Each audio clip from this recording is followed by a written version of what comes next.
Jadi kalau ada yang bertanya kok apa-apa ujung-ujungnya khilafah gitu, ya karena memang tidak bisa kita menyelesaikan persoalan ini tanpa menegakkan syariat Islam, dan syariat Islam tidak bisa tegak kalau kita tidak punya institusi yang menegakkan syariat secara khilafah, yakni institusi khilafah. Makanya khilafah ini harus terus kita perjuangkan. Tidak peduli ada ormas Islam yang sudah cabut HTI, ya, sudah dicabut BAP, ya nggak ada urusannya. Karena khilafah itu ajaran Islam sudah ada sejak dulu sebelum HTI dibentuk. Bahkan mau dicabut mau diapain nggak ada urusannya dengan ajaran Islam. Karena itu kita umat Islam yang mengaku Islam tapi tidak memperjuangkan khilafah, tidak menolong kaum muslimin. Nah, ini dipertanyakan akidah kita. Halo guys, kembali lagi di Ayo Bicara. Bicaralah sebelum bicara itu dilarang. Sebelum lanjut menonton, jangan lupa subscribe, like, share, dan juga komen. Dan itu semua sebenarnya membuktikan kepada kita semua bahwa solusi bagi Palestina itu tidak bisa dengan perundingan, membagi dengan peta dua negara, hidup berdampingan dengan entitas najis Yahudi Israel, tidak bisa.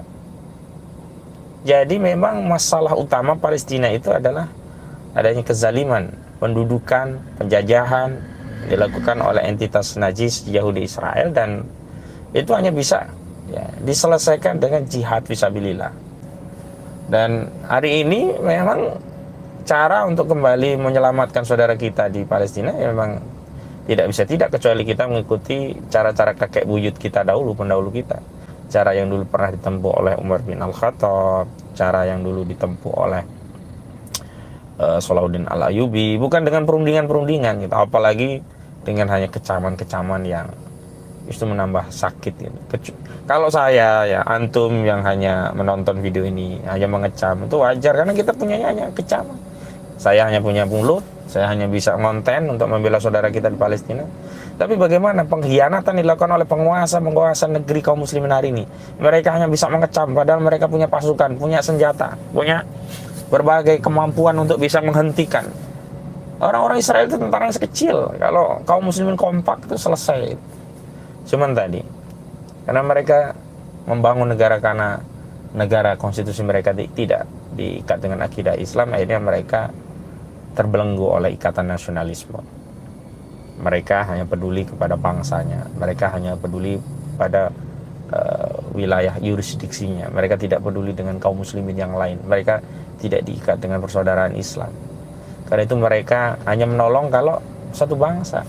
Orang Iran hanya menolong orang Iran, orang Saudi hanya menolong orang Saudi, orang Mesir hanya menolong orang Mesir, orang Turki hanya menolong orang Turki. Mereka terpecah belah oleh hujaman pemikiran barat sekuler, yakni pemikiran nasionalisme. Nasionalisme itu sendiri sebenarnya ikatan-ikatan yang sangat rendah, seperti ikatan hewan dan burung-burung. Ya, mereka hanya bersatu kalau ada serangan dari luar. Kalau tidak ada, mereka akhirnya rebutan makanan lagi. Padahal kita umat Islam sudah dipersatukan dengan ikatan yang luar biasa, ikatan akidah, ikatan la ilaha illallah Muhammadur Rasulullah. Jadi kalau kita yang mengikat dengan akidah Islam, maka siapapun manusia di muka bumi ini yang mereka mengikar la ilaha illallah Muhammadur Rasulullah, maka mereka saudara kita.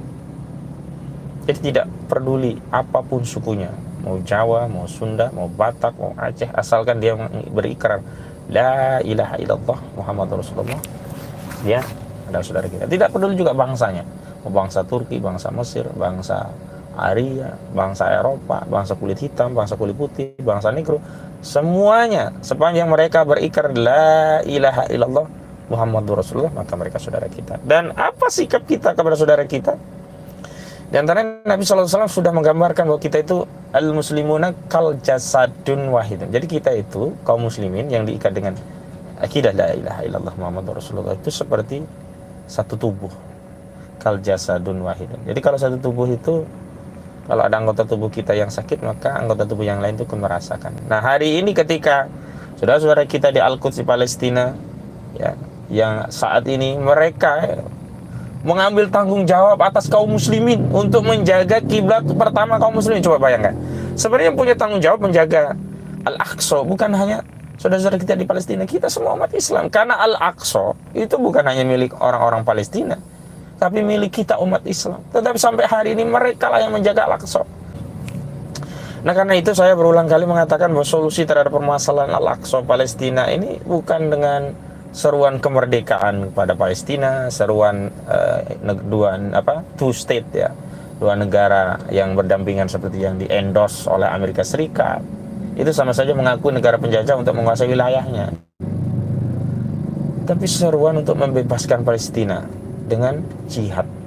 Dan hari ini tidak ada satu negara yang bisa mengirim tentara untuk berjihad fisabilillah, karena negara-negara yang ada saat ini semuanya terikat dengan nasionalisme, tidak terikat dengan akidah Islam.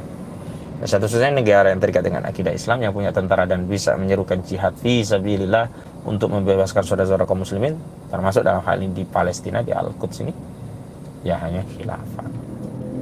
Jadi kalau ada yang bertanya kok apa-apa ujung-ujungnya khilafah gitu, ya karena memang tidak bisa kita menyelesaikan persoalan ini tanpa menegakkan syariat Islam, dan syariat Islam tidak bisa tegak kalau kita tidak punya institusi yang menegakkan syariat secara khafah, yakni institusi khilafah.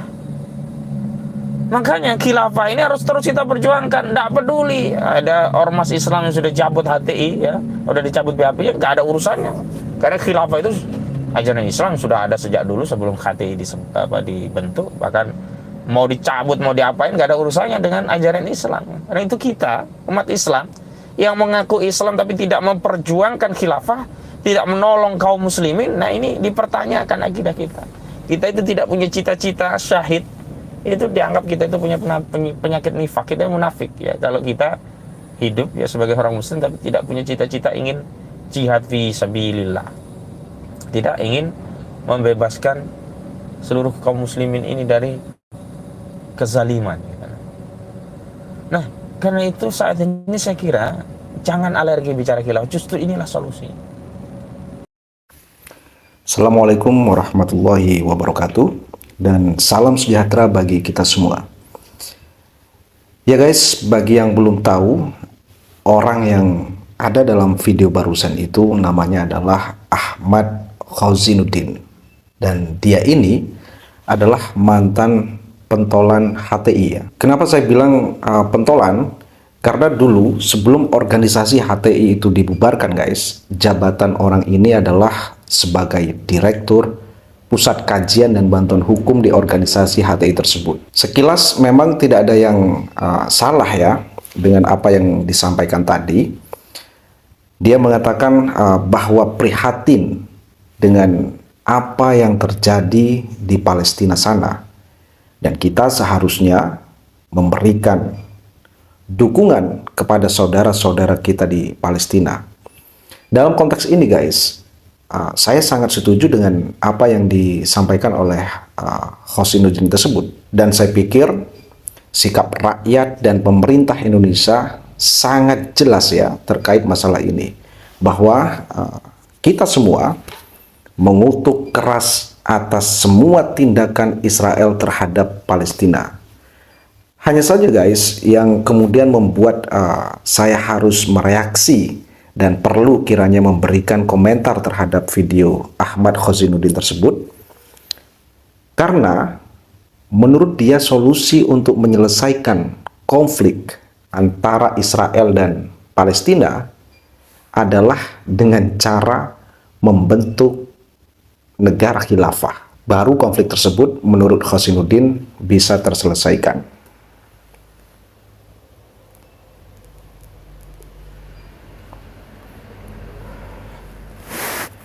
Nah, ini guys menurut saya yang perlu saya komentari. Tapi memang sebenarnya tidak heran juga ya jika sampai hari ini Ahmad Khozinuddin tersebut terus bermimpi ingin menegakkan khilafah di negara ini. Dan kalian tahu nggak guys, ciri-ciri dari kelompok ini, mereka itu suka sekali menunggangi isu apapun yang lagi berkembang, yang lagi viral, dan kemudian oleh mereka ini dijadikan kesempatan atau dijadikan panggung untuk kemudian berteriak-teriak tegakkan khilafah sebagai solusinya. Ya seperti yang sama-sama kita dengar tadi, di mana dia mengatakan jika ingin menyelesaikan konflik antara Israel dengan Palestina, maka menurut dia satu-satunya cara yaitu negara kita ini harus diubah dulu menjadi negara khilafah. Walaupun menurut saya ya sama sekali tidak nyambung. Tapi itulah faktanya, bahwa kelompok ini sekali lagi seperti yang saya bilang tadi, bahwa mereka itu suka sekali menunggangi segala isu yang terjadi. Misalnya saja masalah ekonomi. Bagi mereka ini adalah solusinya adalah khilafah. Begitupun dengan masalah korupsi yang merajalela. Solusinya tegakkan khilafah. Kemudian masalah pengangguran, kemiskinan. Bagi mereka ini solusinya tetap khilafah. Bahkan guys, konflik Rusia dan Ukraina, termasuk juga konflik Israel dan Palestina, bagi mereka itu tidak ada solusi lain selain menegakkan khilafah di negara ini. Intinya apapun masalahnya, maka solusinya adalah khilafah. Karena memang tujuan utama dari kelompok ini sebenarnya bukan memberikan solusi, melainkan tujuan utamanya adalah mengganti negara ini menjadi negara khilafah.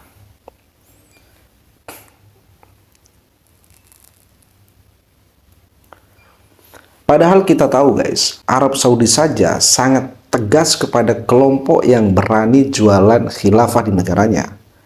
Yang saya tahu, mereka akan ditindak tegas oleh pemerintah Arab Saudi jika mencoba untuk menggaung-gaungkan ideologi khilafah. Sementara di sini, mereka dengan bebas bersuara dan menyebarkan ideologi khilafah.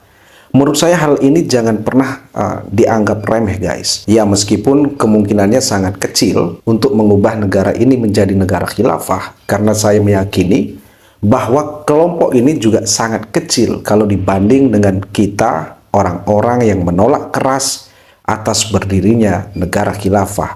Tapi jika hal ini dibiarkan secara terus-menerus, maka tidak menutup kemungkinan lama-lama kelompok ini juga akan menjadi kelompok yang besar. Oleh karenanya, menurut saya tidak ada salahnya jika mulai saat ini pemerintah melakukan pencegahan.